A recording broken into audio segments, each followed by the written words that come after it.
안녕하세요. 네, 오늘은 청소년 상담 복지 센터장님과 함께 하도록 하겠습니다. 안녕하세요. 네, 안녕하세요. 반갑습니다. 네, 그 이제 보통 우울증, 우울감이 왔을 때 어떻게 막 표현을 우리가 봤을 때, 쟤 약간 우울감이 왔나 보다, 뭐 증상이 있나요? 아무래도 이제 성인들 같은 경우는 우울증 같은 경우에는 뭐 정신분열적으로 같이 온다든지 그리고 지나치게 우울감을 표현하다 보니까 좀 알아차기가 쉽습니다. 알아차리기가 좀 쉬운데요. 네. 청소년들 같은 경우에는 대체적으로 그런 것들을 표현하지 않는 것들이 보통 일반적인 특성이기도 합니다. 그래서 앞서서 말씀드린 것처럼 우리 아이들이 좀 힘들게 있거나 우울감이 있거나 그러면 조금 이전에 비해서 조금 뭐 자살 관련된 언급을 한다든지 자기 비판적인 사고를 한다든지 말씀드린 것처럼 나는 되게 쓸모없는 사람이야, 나는 뭐 이 세상에 존재 가치가 없어, 이렇게 조금 자기 스스로의 존재 가치를 낮춘다거나 무기력한 모습 이런 걸 보일 때 혹시 아이가 힘들어하는 거는 없는지, 그리고 우리가 어떤 것들 아이에 도움을 줄지 이런 것들을 좀 고민해보는 어른의 역할이 필요하다고 할 수 있습니다. 사실 그 우울감이나 우울증을 갖고 있는 사람보다 그 옆에 있는 친구가 먼저 알아차릴 수가 있거든요. 그러면 여기 상담센터에 그 친구가 대신 이렇게 연락을 할 수 있는 거죠. 네, 정말 중요한 건 네. 특히 위기로부터 우리가 아이를 구출해내는 거는 주변에서 얼마나 관심을 가지고 있느냐입니다. 그렇죠. 그래서 만약에 내 옆에 힘들어하는 아이가 또 자녀가 청소년이 있다라고 하면 아이들의 변화되는 모습을 좀 세심하게 관찰해보는 어른들의 지혜, 그리고 또 주변에 있는 사람들의 도움이 절대적으로 필요한 시기라고 할 수 있습니다. 사실 부모 입장에서는 내 자식이니까 이게 내 딴에는 해준다고 해줘요. 그런데 이제 사실 알고 보면 도움은 하나도 안 돼요. 야, 나도 그런 거 다 겪어봤어. 뭐 이렇게 나 때는 말이야 이러는데 여기서는 그래도 좀 친근감 있게 상담을 해주시겠죠?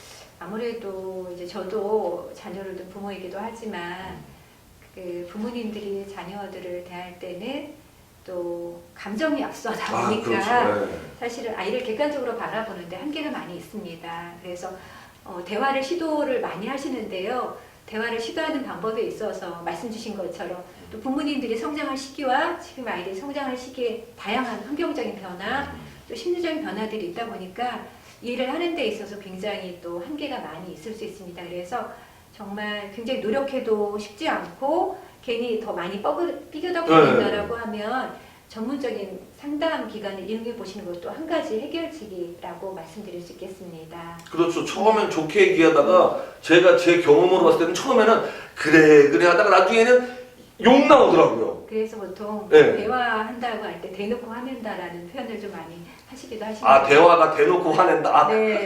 얘기가 되네요. 네. 네.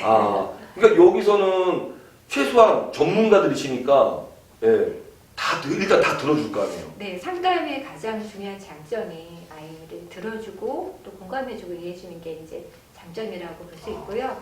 또 전문기관에서 아이를 객관적으로 바라보기 위해서 필요하면 심리검사를 진행하면서 심리검사를 토대로 아이와 함께 상담을 진행하니까 아이가 좀 신뢰로운 관계에서 상담이 진행되다 보니까 아이들이 그동안 힘들었던 얘기를 좀 시간이 지나면서 털어놓는 그런 과정을 통해서 회복이 일어난다라고 말씀드릴 수 있겠습니다. 여기 청소년 상담 이제 복지센터인데 어른들이 와도 돼요? 네. 우리는 따로 있나? 그런 게? 궁금하네 갑자기. 저희는 보통 연령이 9세부터 24세까지 청소년을 대상으로 상담을 하고 있습니다. 그래서 그 청소년 관련된 부모님들과 관련된 가족 상담이건 이럴 경우에는 부모님도 개입을 하고 있는데요. 부모 자신의 개인적인 상담인 경우에는 사실은 청소년 개입하는 데 있어도 여러 가지 시간적인 관계, 또 인력의 한계 있기 때문에 청소년을 주 우선으로 하고 부모님들 같은 경우 필요한 경우에는 저희 연계기관에 저희가 연계를 해드립니다. 난 자식이 3명이나 있는데 이 어른은 어디서 상담을 하는지 지금 궁금해졌네요. 네. 여기 그러면 대표 전화번호가 있나요?